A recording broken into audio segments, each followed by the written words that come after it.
dit mineur de fer. C'est laquelle?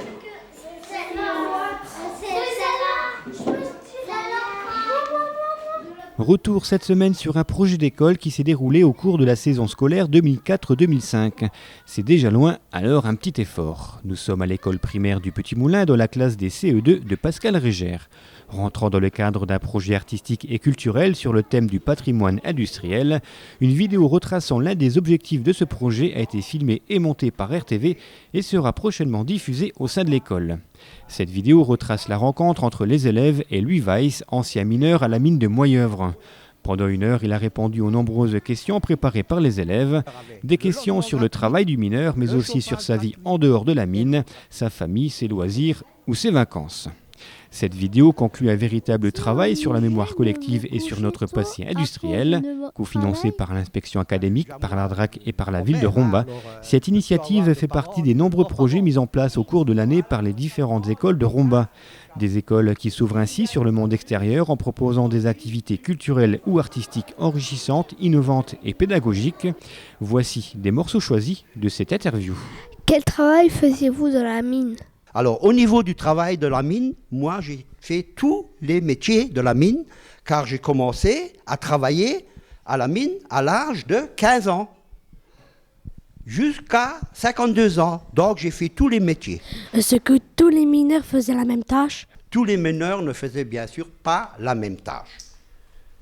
Il y avait le premier mineur, c'est lui qui était le chef d'équipe, et il y avait les manœuvres. C'est eux qui étaient chargés de remplir les wagons. Avez-vous travaillé longtemps ? J'ai commencé à travailler à la mine comme apprenti à l'âge de 15 ans.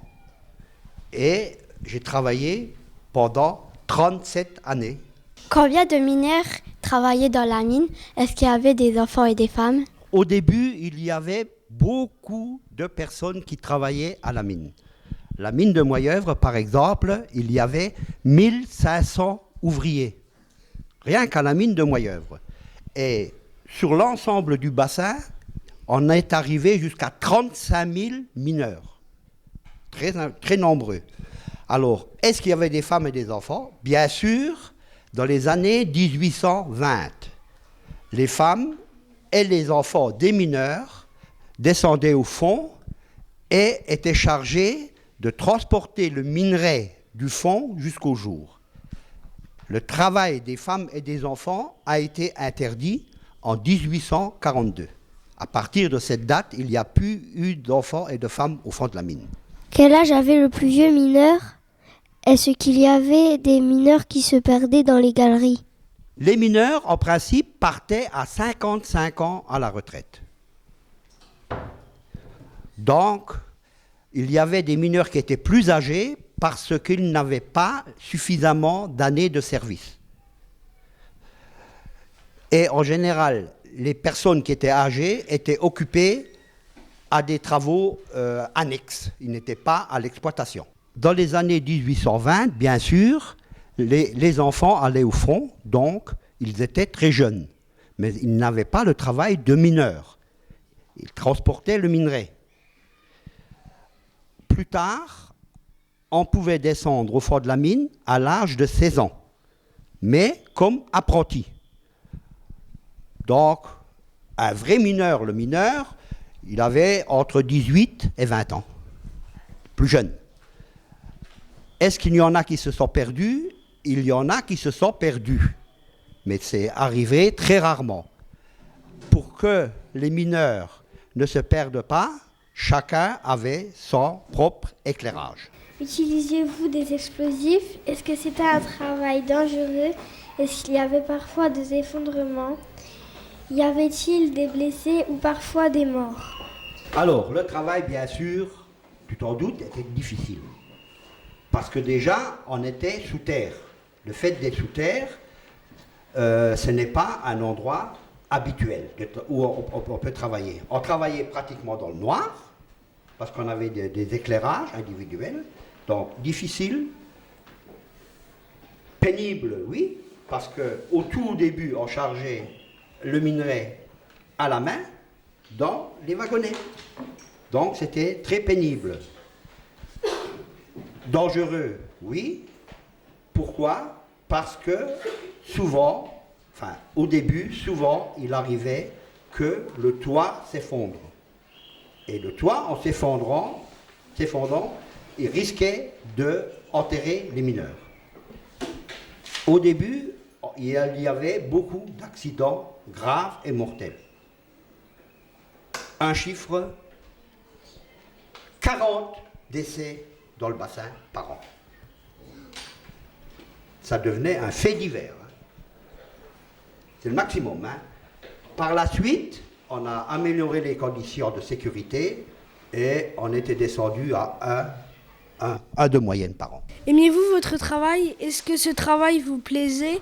Alors, bien sûr, j'aimais mon travail parce que c'était un travail d'homme. On disait que c'était un travail d'homme. La preuve, c'est qu'il n'y avait pas de femmes.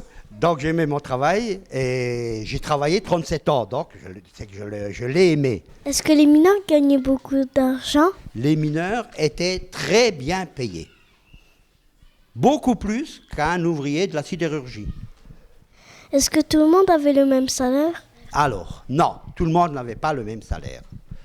Alors, bien sûr, le contremaître, le chef contremaître, le chef porion avait un salaire différent. Maintenant, les mineurs avaient des salaires différents aussi. Celui qui était le mieux payé, c'était le bout de feu, le premier mineur, c'est-à-dire celui qui mettait le feu pour l'explosion. C'était quelqu'un d'important. Et ensuite, tous les autres ouvriers d'abattage étaient payés par rapport à lui. Lui, il était payé à 100% et les autres étaient payés à 95, 90 ou 85%. Aviez-vous une grande maison? Combien de personnes vivaient avec vous? Que faisiez-vous après votre travail? Travailliez-vous dans votre maison? La taille de la maison dépendait de la fonction exercée à la mine. Si vous étiez ouvrier, vous aviez une petite maison. Généralement, une cuisine et la chambre des parents et des enfants. Ce n'était pas très très grand. Non plus, pas de salle de bain à l'époque.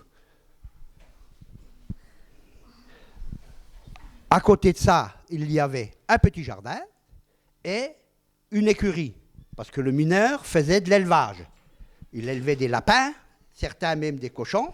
Bon, maintenant, si vous étiez porion, donc contremaître, vous aviez déjà une maison beaucoup plus spacieuse.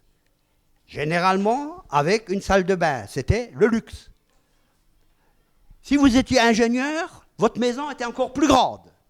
Et si vous étiez directeur, vous viviez dans un château. Qui cuisinait à la maison? Que mangez-vous? Alliez-vous chez un ami? Est-ce que vos amis étaient aussi des mineurs? Vous étiez invité à des fêtes parfois? Alors, question de manger, on mangeait comme maintenant, moins de congelé, il n'y avait pas de congelé. À partir du moment où la maman était à la maison, elle avait le temps de cuisiner. Donc elle faisait des plats du terroir, elle faisait des potés, beaucoup de légumes, voilà. Alors, les amis, en général, quand même, il faut le dire, on restait un peu dans le contexte de la profession. C'est-à-dire que les mineurs étaient très soudés, même en dehors du travail. Donc les relations, en général, au niveau des amis, c'était des amis de la même profession. Pas toujours, mais souvent. Alors, qu'est-ce qu'on faisait? Alors déjà, il faut vous dire qu'il n'y avait pas de télévision. On n'avait pas de télévision. Ah oui, il n'y avait pas de télévision. Vous vous rendez compte? Alors, bon, souvent, on allait chez les voisins le soir. Puis on parlait un peu, on buvait le café ou on buvait un coup. Et puis on discutait un peu comme ça, puis c'est tout. On n'avait pas de télévision. Donc les contacts entre les familles étaient beaucoup plus fréquents et beaucoup plus chaleureux qu'actuellement. Je suis content d'être venu et je suis surtout content de vous avoir appris quelque chose. Il faut que vous sachiez qu'ici, il y avait des mineurs, des sidérurgistes, encore un peu maintenant, Et il ne faudra jamais oublier ça. Et des hommes qui ont travaillé dur pour rendre la région prospère.